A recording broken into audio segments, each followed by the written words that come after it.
Thank you so much, everyone, for joining us. My name is Felipe. I'm part of the Charter for Compassion staff family, and we are so excited to be hosting our global read today with the book Nurture, Healing, Love, which was written by Scarlett Lewis.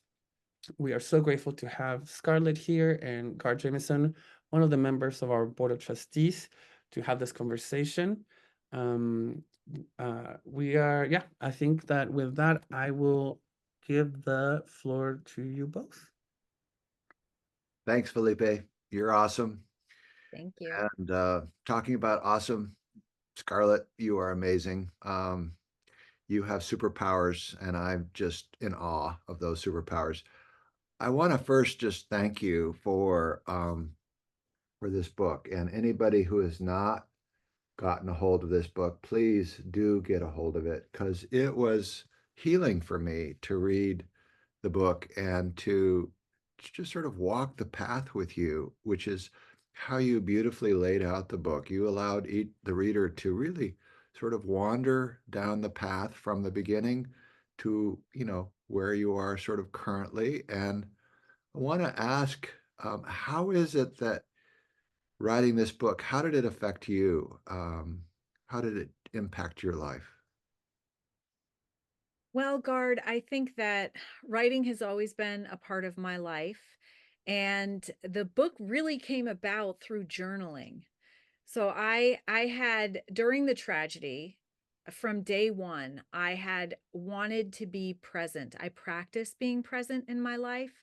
And even during difficult times, I was really trying to be present. And part of the reason is that I had a 12-year-old son at the time. And so I'm a single mom. My full focus was really his safety, health, and well being. And so I was practicing presence in the moment for that, knowing that I was modeling for him as well. He was looking to me to see how to thoughtfully respond to everything that was going on. And I wanted to remember. I wanted to remember who was there for me, who showed up, what they said. These were beautiful moments, even if they were in the midst of misery. It's part of life's beauty. And I thought that I would remember. And I hadn't started writing, but it happened about a week later after Jesse's funeral when I was, we had a wake and there were thousands of people that were lined up outside the funeral home. And I'm just so like just really interesting people and people you would never expect to be there, and some of which obviously I couldn't speak to all of them, and I didn't want to miss anything about such an important event in my life.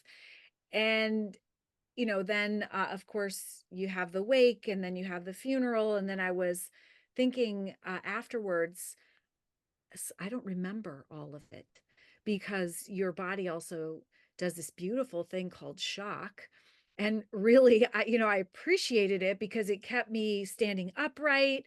It enabled me to attend these things and help safeguard me in certain ways, but it also kind of got in the way of memory. So I remember sitting down and all of my family was around me, thank goodness. And I said, just got out a notebook and I said, all right, who was there? What did they say? What did I say? I wanted to make sure that my memories were accurate. And so I just started writing. And this book came from my journals of about 100,000 words that were boiled down to about 40,000. Wow. Wow. And I really encourage everybody listening to get a hold of this book because I will tell you, Scarlett, that I cried more than once as I was reading the text, and it really touched me. And for me, when the tears come, they're tears of healing. And so you've given a gift to the reader, which I think is extraordinary. And I want to thank you for that. I want to ask you, some of the people that came to the funeral were like Native American elders who came from a long distance, and being married to a person who is partly Native American and being really appreciative of the Native American traditions. I got the sense that Jesse is an old soul. Uh, he may have been in a 6-year-old body, but these Native Americans really recognized that there was a warrior here, and all of his little toy soldiers indicated he wasn't an aggressive warrior; he was a protector warrior, right? So, could you speak to that a little bit? I mean, it was phenomenal for me to read about that. It was incredible. It was incredible, Gard, because his murder really brought together so many different people from so many different walks of life. I mean, it just transcended any kind of difference that we have as humanity.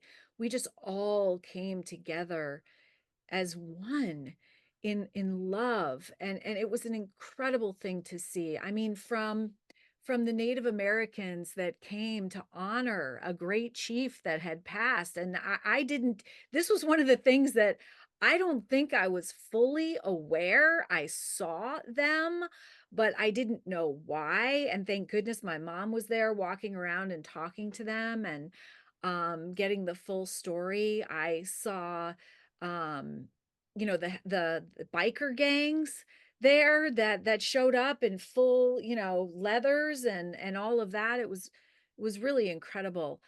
And he well, right now we call ourselves soldiers, capital SOUL, soldiers for love. That's boots on the ground doing the work. And I really do believe that that was Jesse. He loved those little military figurines. He had them scattered all over, but also would line them up and play for hours by himself with those, creating little scenes. He acted them out around. We have a little farm, and he used to patrol, and we called it patrolling. Um, every Saturday, his best friend, who was years and years older than him, would come to, he lived in town. He would come to take a riding lesson from me. And then Jesse would take him inside and they would play.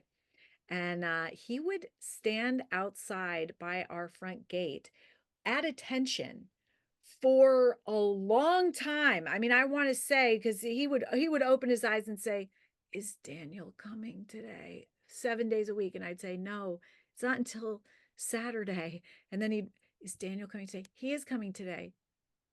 And he'd get up and run out to the gate and wait. It was absolutely adorable. So protecting us, even like very maturely, his dad and I were not together. And so if his dad dropped him off, he had kind of this very mature awareness that if we were talking, and he would only allow it to go on for a very little while. He'd kind of listen at a distance while he was petting the dogs, and then he would come up to me and grab my hand and say, "Okay, Mom, time to go inside," and I would go, "Okay." just just really a character, really. So, you know, as a protector, I think of him now as an angel because I Yes. think that's what angels do. Mm, I think they mhm, watch over us and they make sure that, as little harm as possible will come to us. And mm. so, yeah, and I get that sense that that's exactly the role he played. Now, you know, th- you say choose love. You could have just said the love program, but you said the choose love program. Why is the choose so important to you in the title?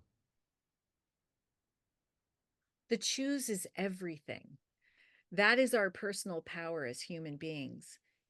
That is in our ability to choose from moment to moment how we thoughtfully respond to everything, to situations, circumstances, every single interaction. We choose how we treat one another. And by the way, I have to be reminded, even though I'm the choose love lady, it's something that we have to keep at the forefront of our minds, that not everyone knows. I do a lot of work in prisons, and those individuals didn't know they had a choice for love. And it's some of my favorite work, because to see that realization come alive in their eyes. And then they start thinking about possibilities. And then they start thinking about how their lives could have been had they known, but now they do, and what they can be. It's just an entire shift, and it happens pretty quickly with that awareness. So it is a choice. Love is a choice. Love is available for every human being. And sometimes we have to choose it, and we can. It is available for everyone. Beautiful. You know, I'm a former volunteer pastor, and I got thrown out of the church because there was a suggestion that love is conditional. And what I can see from your writings is that love is not conditional, it's unconditional, and it's constantly downloading, but we have to choose it. So, we're living in a world where, again, it's very transactional, and people say, well, if you want my love, you're going to have to do this, or you're going to have to do that, or say this, or say that. So, speak to that just a little bit, because I think a lot of our religion, a lot of our appreciation of this word love is transactionally oriented and does not lean into the unconditional dimension of it.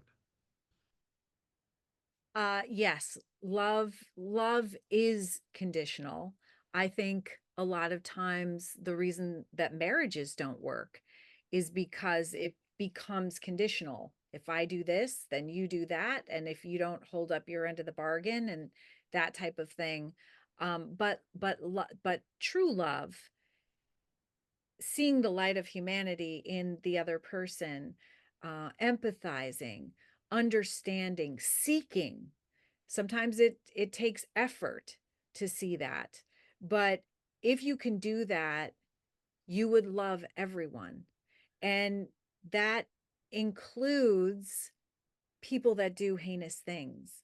And I say that my love extends even to Adam Lanza, who is the young man that murdered Jesse. And I know that that's hard for some people to hear. Sometimes it makes people angry, but I think what they don't understand is, this philosophy that I have now that I've been on this journey, Gard, for 11 years. What I've realized, and I think I have credibility when I say this, because I have not only traveled the globe, but I've visited prisons all over. I've worked with at-risk youth, and I have worked with schools, homes, and communities, and I have seen, even from my own situation, that there are two kinds of people. There are good people. And of course, I call educators our modern day superheroes, because all of the issues in a child's life walk through the front door and those little feet in the classroom door every day. And, of course, as parents, we give them our most precious assets for the majority of the data and ask them to help shape and mold them into the humans are going to be. There's no more important job. There isn't a harder job as well. So, I always start with them, such good people that are showing up to listen to this book read on nurturing, healing love. But there are also good people in pain. When I work with people in prisons, even people that have done heinous things, I can see that light of humanity in them. And I also learn about the pain that led them to perpetrate heinous crimes.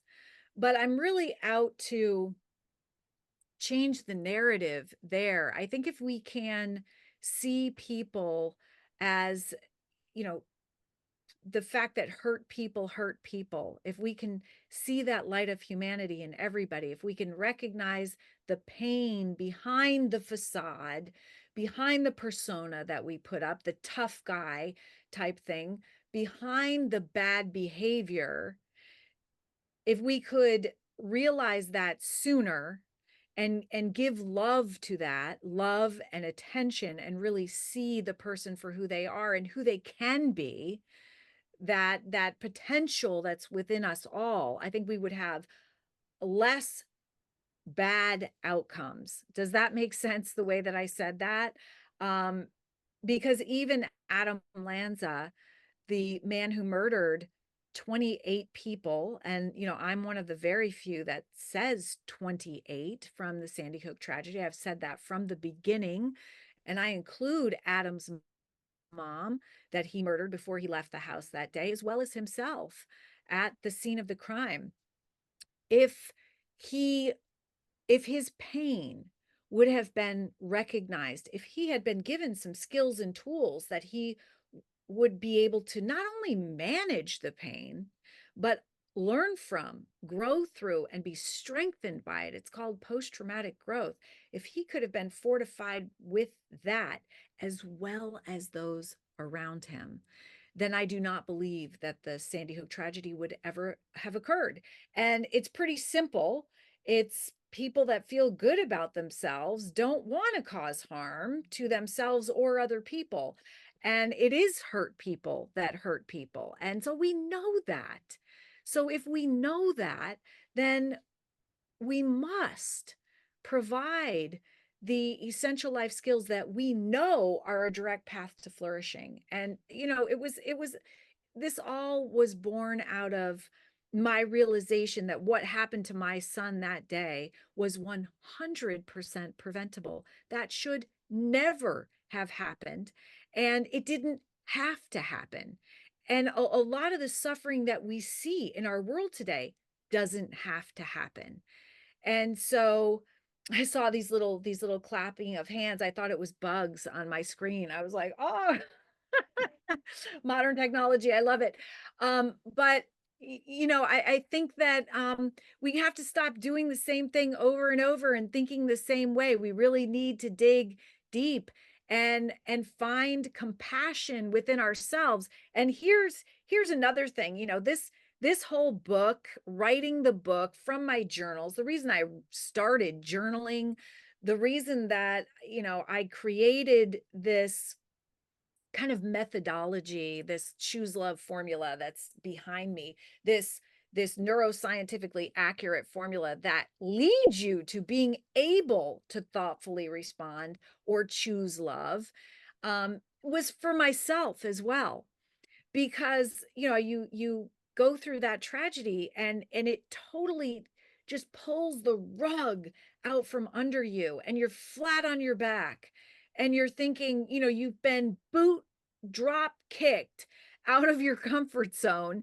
And so I remember thinking, if my life is going to change like this, I'm going to change everything about it. I am not going to go back to my job where I was not serving humanity. I can't do that anymore. Sometimes I have less tolerance, I will say, for uh, surface small talk. Like everything has to be meaningful for me now. I have to provide value. I'm here for a reason. And I'm living the dash, and we don't know how long we have, and every day has to count. We have to learn and grow and serve. And I have this, and didn't have it before, this desire, this burning desire to help other people understand what I now understand, but only through my tragedy. And this formula also was a way for me to move from mourning, just flat on my back, not even knowing if I was going to live, like just survive the pain, to joy, awe, and wonder every single day. That's what I wanted. And this was the path that led me to that. Having, and by the way, directly coming from Jesse's example of courage, which the book starts out with. The book starts out tough. It's that scene where Jesse stands up to the shooter and saves 9 of his classmates' lives. He's a 6-year-old little boy. And you can imagine, as a parent, I'm thinking, wow, if my 6-year-old son could stand up to a shooter, and then as you read on, you see that my 12-year-old son had incredible courage as well to start his own organization, which in turn helped and healed him. But just having that courage and realizing courage is like a muscle. I've got to grow my courage so that I can get out there and I can do something with what I've learned with this story. The courage that Jesse showed, by the way, which is the same capacity for courage that we all have. We all have Jesse's courage in us. I mean, we may have to practice it. Courage is like a muscle. We can practice to strengthen it, but we all have that. And by the way, I'm talking about the courage to be kind when someone's not being kind to you. That levels the playing field, right? Because that's something we all struggle with. The courage to see that light of humanity in somebody that has done something heinous, to see the fact that they're still a human being, they're just a human being in pain, and then working to help that human being. And I'm talking, I mean, think about that as young kids. I talk to school shooters to figure out and ask the question that I don't think people are asking: how did we fail you? Because really, if a young person is in so much pain that the only way that they see as an out is to off put their pain on as many people as possible, that was Adam Lanza. That's every school shooter.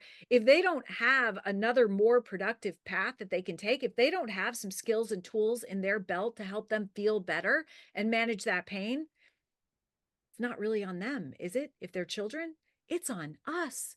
And you know what? I think it's hard for us to say, hey, what's happening in our schools, what's happening in our communities, that's on us. It's our responsibility. And I think far too many people are armchair warriors, judging other people, calling for law changes, and attacking the other side because they're not voting the way that they would. Guess what? It's far more than that. It's actually standing up and getting out there and being part of the solution. That's the courage that we need to cultivate within our kids, but also within ourselves, to take personal responsibility for what's going on in our communities. And that's something that I did. I remember the interview that I gave early on when and my mom was standing next to me. And this is, I joke, this is the only thing that my mom and dad agreed on in the last 35 years. But I said, I take my part of the responsibility for what happened to my child in his school. And I, further explained that, but I hung up and my mom said, don't ever say that again. That was not your fault. Your child, Jesse, was in school. He was there by law. You had nothing to do with that. You were at work when that happened. And I said, I'm not talking about fault. I'm talking about responsibility going forward. If I take responsibility, then maybe people will follow my lead. By the way, nobody was out there going, hey, this is a result of a mistake that I made, compiled with other mistakes that then led, or something I didn't do that I could have done. No one was out there doing that. And I wanted to get people to start taking responsibility, to take a look at what could have been done that wasn't done, at some laws that were violated, and some mistakes that were clearly made in Adam's life that helped lead to that end. And if we could do that, if we could take responsibility, then I do believe that we can keep our kids safe. That's for sure. I always say we can keep our money safe. If we keep our money safe, we can certainly figure out a way to keep our kids safe. I mean, it's just possible.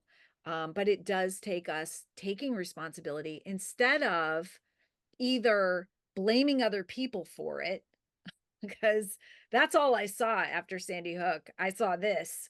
It's the anti-gun. No, it's the pro-gun. It's like, what? That's part of the reason I started the Choose Love movement, because I thought that's never going to solve this. We have to come together in something that we have in common. That's the want and need to love and be loved. And when we don't have it, we suffer. doing that, or the other thing that we do, which is wait for something to happen, wait for somebody else to come in and fix things. And, news flash, no one's coming in and fixing it for us. Stop waiting.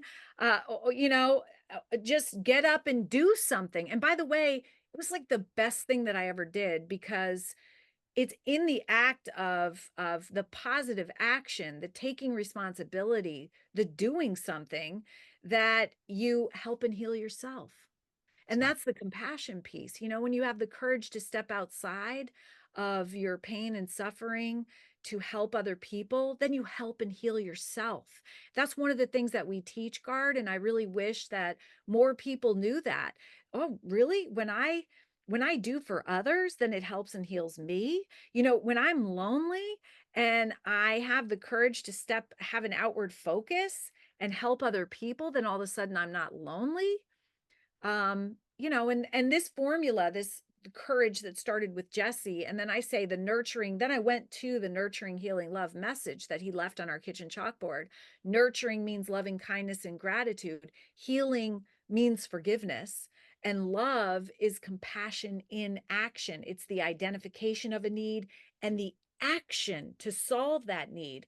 That's when we're choosing love. And so I not only wanted to say, okay, choose love. We need to do the action. We need to take personal responsibility. We need to start acting in our communities. We are responsible for the world that we're leaving our kids. And we are responsible for leaving it better than we found it. And for our grandkids and for future generations. And then I wanted to give a how. Okay, well, you can't just say choose love. As my mom says, you can't just give what does she say, like a warm chocolate chip cookie and expect somebody to understand what that tastes like. You got to show people how to do it. And so that's what the formula is. And it's the way, by the way, it was the way towards my personal healing, towards the joy that I wanted, that word in my head that I wanted to get back to. It is the way that I live my life. Every single day I practice these character values, but it's also backed by science and neuroscience and research. And it's the way that a lot of people are doing it now, which is really amazing. You are amazing. I want to ask you a question, and I don't mean to be, well, I just want to put it this way. There was a wonderful person who you and I appreciate, and he had a lot of wise things to say, and his name was Jesus. And there was a beatitude that said, "Blessed are you when you mourn, for you shall be comforted." Mm. And for me, Scarlett, there's one word missing in your equation, and you mentioned it. You were lying on your back, you were mourning. Mhm. But that capacity to mourn the loss of others, not just our own loss, but the loss of others, to mourn what's going on in Ukraine or Sudan, to mourn the shootings that are going on, to mourn that poor lady, Sonia Massey, who was murdered in Illinois by a police officer. Our capacity to mourn, I think, in some fashion leads to the capacity to be merciful or forgiving, which leads to the capacity to be a peacemaker or a compassion in action person. Mhm. Would you agree with that assessment? That I think a lot of people say, "Well, I'm going to mourn just to the front door of my house," and they don't think that they've got any kind of responsibility to mourn for the loss of the person across the street, let alone across the world. What do you think? I think that, well, it's funny because I just was creating a courage masterclass, or updating our courage masterclass. And I'm going to go to courage with that, because I think that we are losing our capacity to be with difficult feelings and be present with them and get the benefit of them. I think doesn't God say that his power is made perfect in our weakness? That's when we relinquish our own power and look towards his.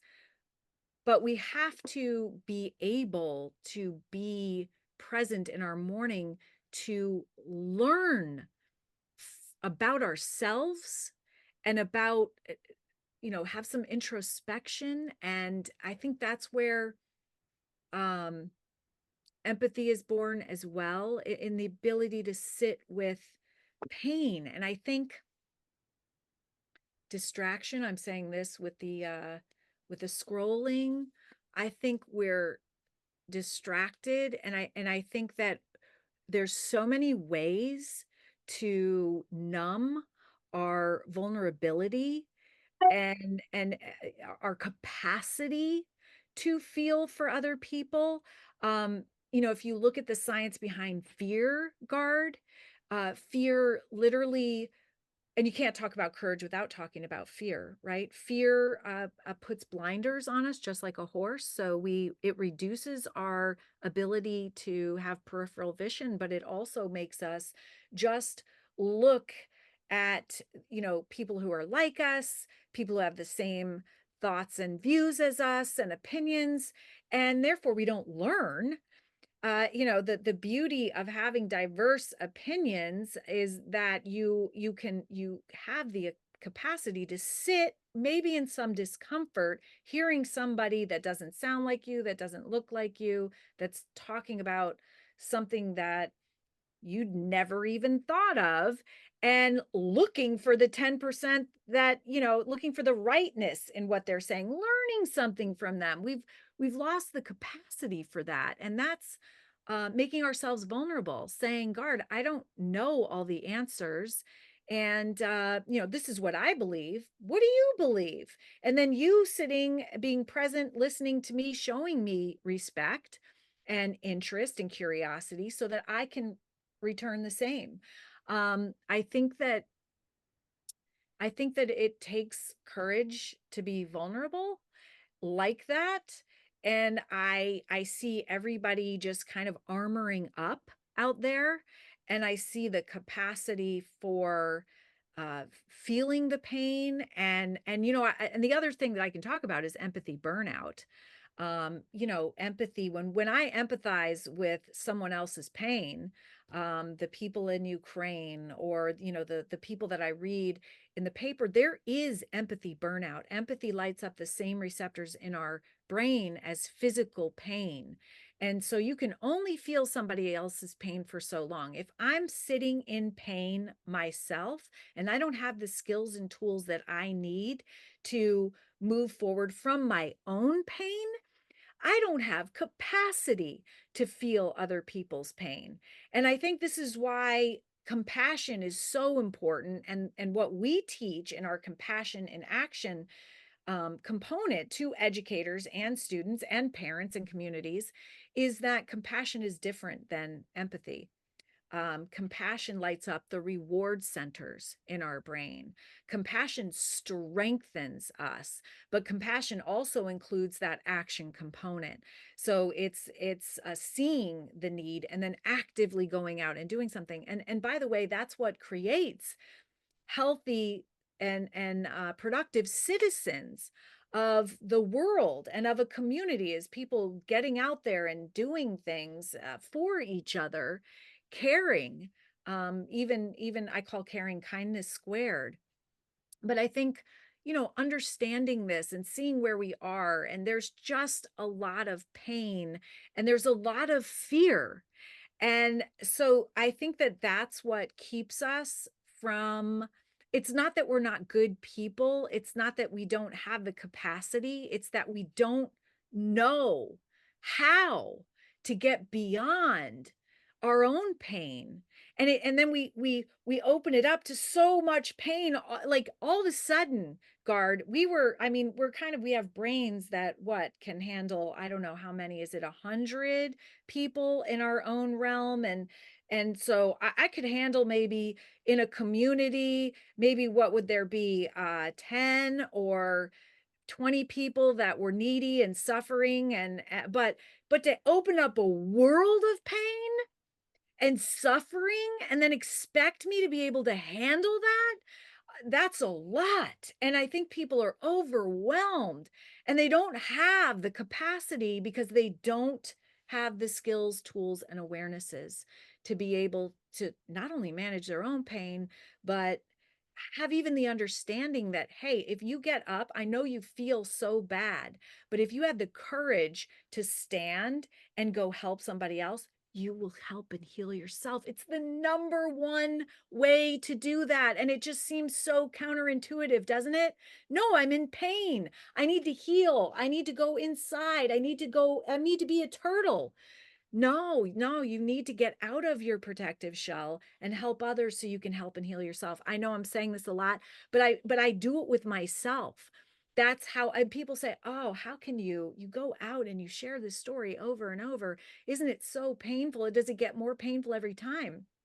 And I say, no, this is how I heal and grow myself. I believe this is our purpose, to take what we've learned through both good and bad experiences, and that's our wisdom.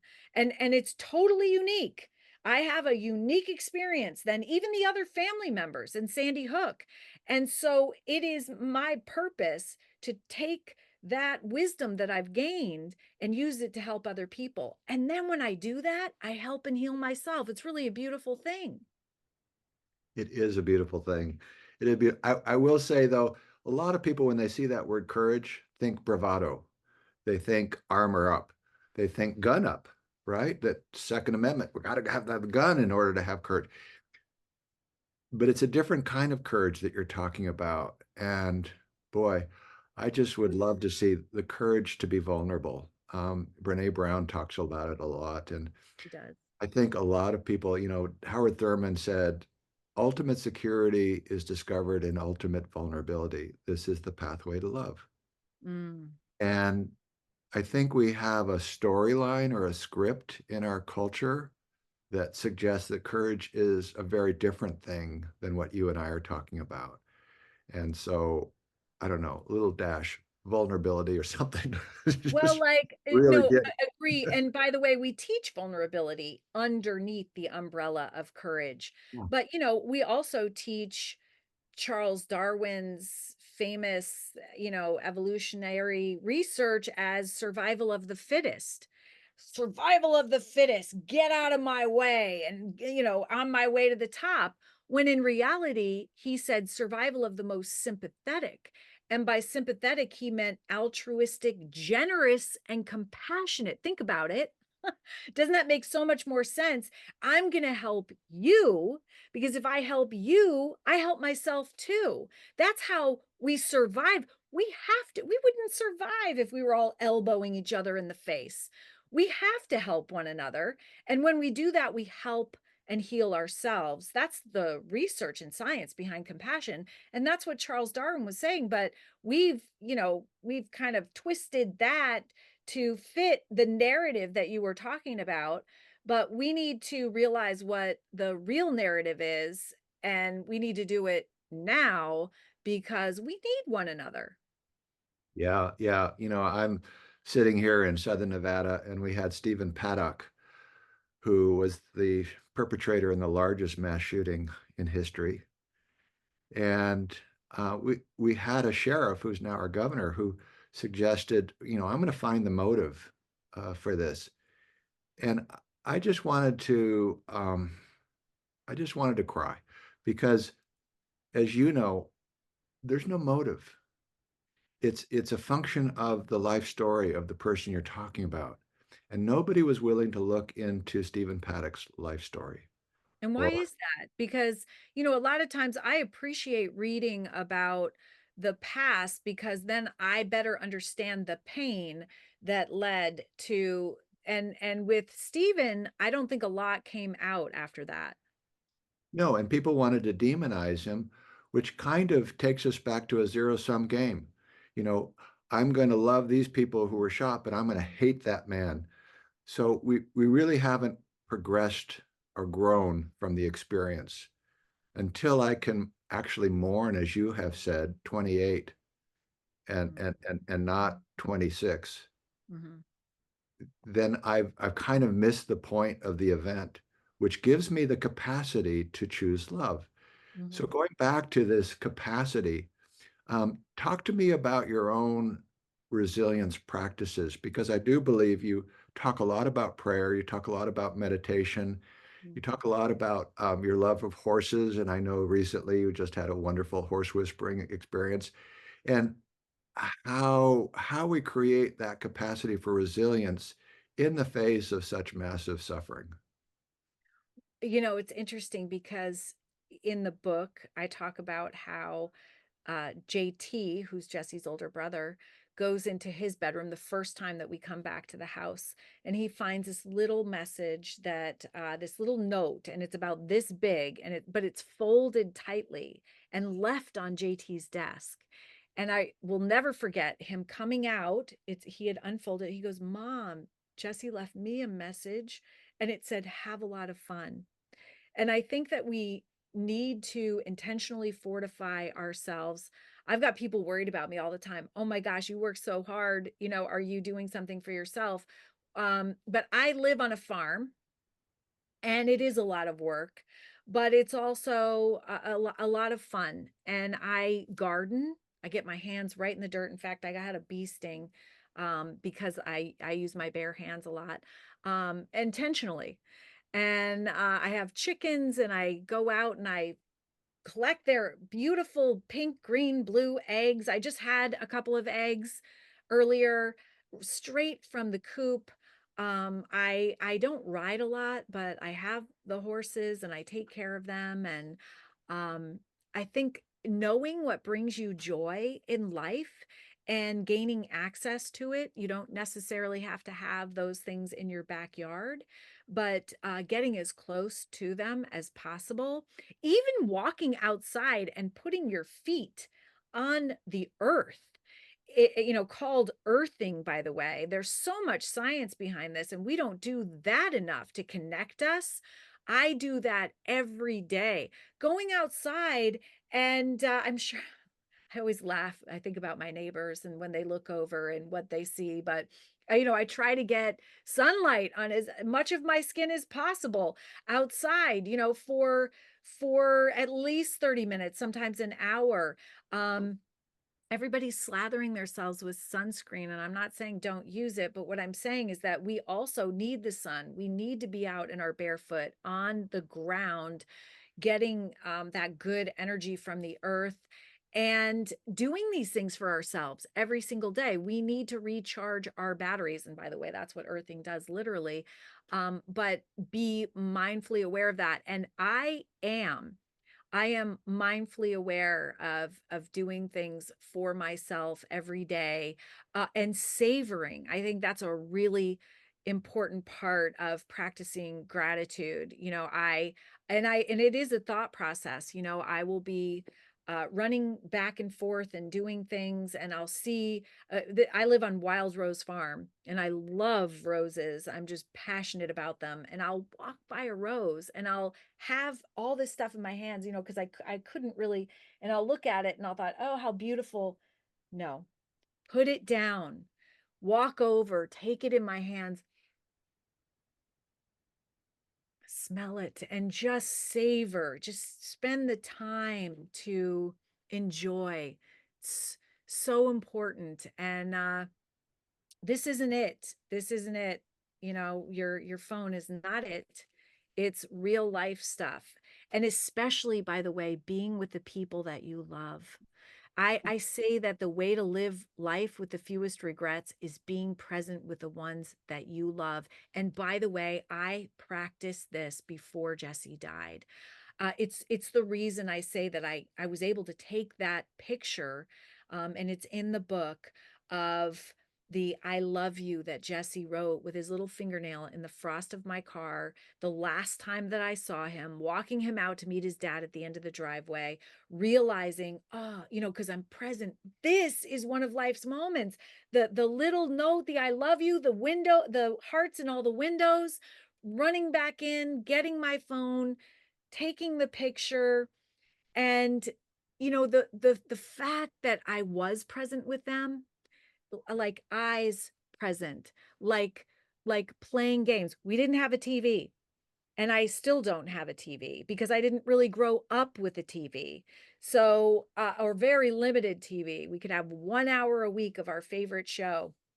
I have 3 brothers, so we'd watch each other, but that's still only 4 hours a week of TV growing up.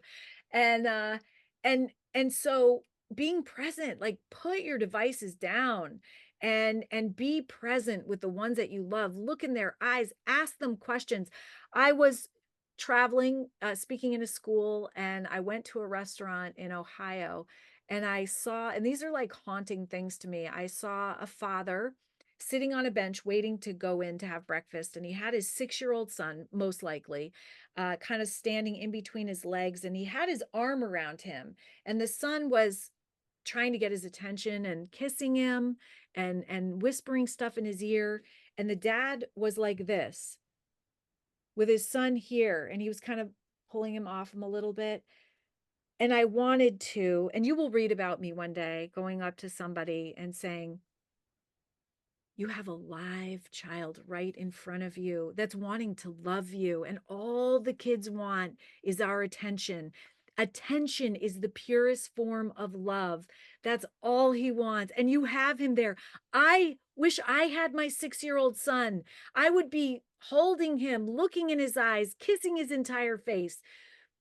Please. And I didn't do it. But, maybe I should start with the parents, when I look over. I guess I go out to eat a lot because I travel, but with the iPads with the 2 kids, and then the both parents are on their phones, and I'm thinking, you guys have it all right in front of you. It's all that matters is human connection and interaction. That's it. It's the best that we got. And you are exchanging it for what? What? Looking at posts on Facebook that aren't even real? Uh, yeah. Yeah, so I belong to a group called Hope Means Nevada. We have the highest teenage suicide rate in the nation per capita, and we have correlated social media and the teenage suicide rate, and they are directly related. Mhm. And so it's like, when are we going to wake up and start smelling the roses? So your point is so well taken. I want to ask you, in the book, it's curious. I see nurturing, healing love, but in one place there's no comma after nurturing. In one place there is a comma after nurturing.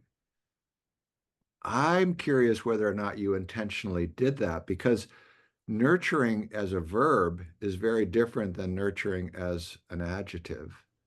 And it brings to mind choose love, which is a verb. So nurturing, right, is a verb. So nurturing healing love, right, calls us to take responsibility for healing love. I'm just curious whether or not that was a typo, or whether or not you intentionally did that. That's so interesting. I sometimes when people are writing it, they do put that comma behind the nurturing, and I take it out because it's always in quotes, because it's our, um, quotations, citations, because not citations, quotations, because it's what Jesse wrote on our kitchen chalkboard. So I always take that comma out, but I don't think that that was done intentionally.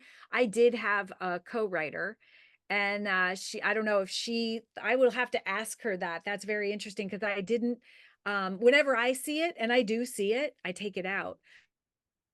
I'm glad. Thank you. You've answered the question. Um, you know, I think you're But yeah, that's interesting. Okay. yeah, so we're kind of getting toward the close here, and I want to share with anybody and everybody that's listening. I have a couple of friends in my life. One of them is you, Scarlett, and the other is Valerie Carr, who has written a book called See No Stranger, and is doing a tour on revolutionary love, not just love, but revolutionary love, because that is the revolution. That is what will bring down fear. And I want to say, in this very divisive culture that we're living in, you're dedicated to bringing down the walls of fear, because it is those walls that create the conditions for the kind of violence that we're seeing all around us. Mhm. So if you had the fairy godmother's wand, and you could just make one powerful wish across the planet, what would that wish be? Well, I'm very singularly focused and perhaps too so, but I do have a mission. And I wish that we could teach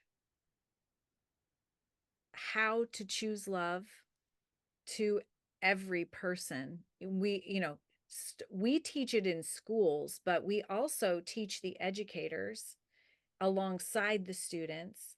We have programming for the home. Sometimes the younger kids take the lessons home, and parents can log on. It's no cost. You can go on because we believe that this is what the world needs, that we are changing the world. We want to reach a tipping point where everyone's heard of this. I would love to have a worldwide PR campaign, I guess, so that everybody understands that there is a possibility there and that love is strong, and that the anger, the hatred, the revenge weakens us. It is coming from a weakness, not a strength. This is what we teach in our lessons, that love is actually the strongest response. And I would love to be able to make this available. And by the way, we have been downloaded in 120 countries, but just make this somehow more proliferate in everywhere, and even be able to speak with world leaders and see if they will open their hearts and minds to something like this, to show their strength by choosing love, by being the one that leads the way to choose love. And I think it's possible. It's possible. I mean, I've seen some talk about revolutionary. I've seen some absolutely incredible changes in people that our society would label evil and heinous. And and I never say people aren't that. Their actions can be that for sure, but we're all human beings with the capacity for love. And I've seen some incredible transformations. And I know that it's possible within anyone. In fact, there's even a picture of the angel and the bad man in the book. And the amazing thing about that picture is that one of my friends actually was looking at it on her cell phone. This is a good thing for a cell phone. And she blew up the head, and in the head of that picture, there is two figures. There's a demon looking figure with a black cloak, two black blunted wings. There's a ball cap, and he's holding a gun pointed at Jesse. And it's like a stick figure, and it is in pencil mark. That's a pencil drawing. But in front of that figure, there is an angel looking figure, and it's not in pencil mark. It is in a rubbing, and that figure is standing in front of that demon figure like this, in almost biblical gowns, holding a hand out with one hand at her waist. And there's a halo over a very well-defined face. Then you follow that down and you see this gown. And when I talk about that, and I don't talk about it very often, but I've shown the picture in presentations, and I've said, look, these are the two dimensions that we all have. We all have this capacity for love or anger, hatred, revenge, which, they're a mask for fear. We all have the capacity for both those things. And bottom line, if you have some awareness and some skills and tools, it becomes a choice for love. And it's pretty simple, the choice you would make. Love feels good. Anger, hatred, resentment feels bad, and it weakens you. Love strengthens you. I think 99.999% of the people would choose love if they understood this. And so, Jesse had it. This is what he drew in his picture. one of his final pictures that came home in his box of belongings. And it is called a precognitive drawing, by the way. It's when it's whole field of science where kids draw how they're going to die. He drew exactly how he was going to die, from the fact that he was facing the shooter, the only one facing the shooter. His stick figure that represents him is in the shape of a 14. It's in the shape of a bullet. It has angel wings on it. He's even smiling, Gard. And then you have this other, where we call the bad man, with this black head that's all penciled in and it looks very angry. But when you actually expand the head, there's so much more in there, including the capacity for love. It was there within Adam Lanza the entire time. He just didn't know how to choose love. Mm, what a wonderful note to close on. Scarlett, you're my hero. You and I are doing work in Africa. We'll continue to do Absolutely. this work until our last breath.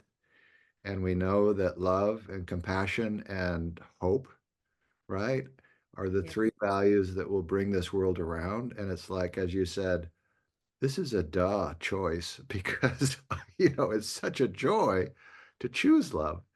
So Yes. thank you for being our guest today. And thank you for the work you're doing on behalf of the whole Charter for Compassion. You are awesome. Thank you. Bless you. Thank you so much, Gard. Thank you for your help. Thank you for being a friend and loving and supporting our efforts. Mm, mm, it's We a need joy. everyone to do that. It's a joy. And I know Felipe has some announcements to make. Well, I also want to add thanks to both of you for this incredible conversation. I think that one of the things I took away was to stay present and keep that feeling of awe around me and gratitude. So I really appreciate the conversation. And there were a couple of questions on Facebook, but you really you really answered them as they were coming. So not a problem with that. And I appreciate everybody that has been coming here into our Global Read event today. So just to finish really quick, I wanted to tell you about the different events that are coming up with the Charter for Compassion. So first of all, we have the EdNet Forum tomorrow, Thursday, August 15th. We had 7:30 a.m. Pacific. We have the Act Peace Building with Bob S. I'm going to say because I don't know how to pronounce that. Of Peace Building Connections, a partner that provides the position focus on the physical process of building peace and the importance of experimental learning for the field of peace building. So people can register here, and let me add actually all the links in the chat. So if you want to check them out, you're welcome to right there. Next, we have our course with the Charter Education Institute, Compassionate Listening for Our Time, Honoring Our Shared Belonging. This course begins on September 18th and it goes until October 30th with 6 Zoom sessions. And that also is open for registration. The last Saturday of the month, August 31st, we have the Charter Sangha, a moment to gather, have some peace, some conversations, sharing, and also meditation, and coming together as a community. And we do that virtually every last Saturday of the month. And last but not least, we have our September Global Read next month is Healing the Heart of Democracy. And this was written by Parker J. Palmer. And the conversation will be moderated by Rabbi Ariel Berger. And that is also open on the website for registration. Again, thank you so much, both of you, for this conversation. Thank you to all our attendees, and we'll be seeing you in the next Global Read in the next month. Bye. Thank Bye. you. Hi, Scarlett. Bye, Gard.